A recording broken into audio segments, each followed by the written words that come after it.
বলো। আপনারা, হ্যাঁ, ঠিক আছে, হ্যাঁ, সবার আর কাটাইতে পারি নাই, ঠিক আছে, হ্যাঁ। জড়তার ভ্রামক বুঝতে হলে আমাদেরকে জড়তা এবং ভ্রামক আলাদা আলাদাভাবে বুঝতে হবে। প্রথমে আমরা বলি জড়তা কি জিনিস। জড়তা হচ্ছে কোনো একটা অবস্থায় সবসময় থাকতে চাওয়াকে বলা হয় জড়তা।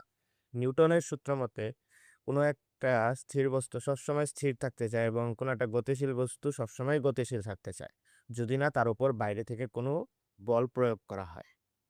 কোনো একটা স্থির জিনিসকে গতিশীল করতে যেরকম অনেক মানে বল এবং কাহিনী করা লাগে, তেমনি কোনো একটা গতিশীল বস্তুকেও স্থির করতে অনেক কাহিনী করা লাগে। কোনো জিনিস যত ভারী হয় ওই জিনিসটাকে গতিশীল করতে অনেক বেশি বল দেওয়া লাগে, তাই না? তাহলে আমরা বলতে পারি যে ভর বাড়লে জড়তাও বাড়ে। সো নিউটনের ফিজিক্সে যখন আমরা থাকি তখন আমরা বলতে পারি যে ভর এবং জড়তা প্রায় একই জিনিস, বাট সেম না, বাট তুমি ধরে নিতে পারো দুইটা জিনিস একই জিনিস। কোনো জিনিসের ভর যত তার ঠিক জড়তা তত। তার মানে সে যদি গতিশীল থাকে সে গতিশীলই থাকতে চাবে, সে যদি স্থির থাকে সে স্থিরই থাকতে চাবে। গতি দুই ধরনের হয়, এক রৈখিক গতি, দুই কৌণিক গতি।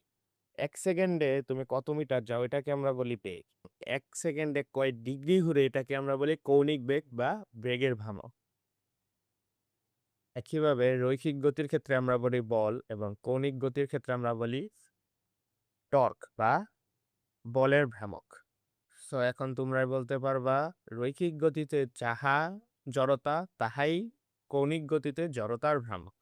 কিন্তু জড়তার ভ্রামক শুধু ভরের উপর ডিপেন্ড করে না। জড়তার ভ্রামক আরো একটা জিনিসের উপর ডিপেন্ড করে, সেটা হচ্ছে কেন্দ্র থেকে দূরত্ব। কেন্দ্র থেকে দূরত্ব মানে হচ্ছে যে যেই অক্ষকে কেন্দ্র করে একটা যে বস্তুটা ঘুরছে তার আমরা জড়তার ভ্রামক বের করি। সো সেই দূরত্বের উপরও এটা ডিপেন্ড করে। দূরত্ব যত বাড়বে জড়তার ভ্রামকও ঠিক ততই বাড়বে।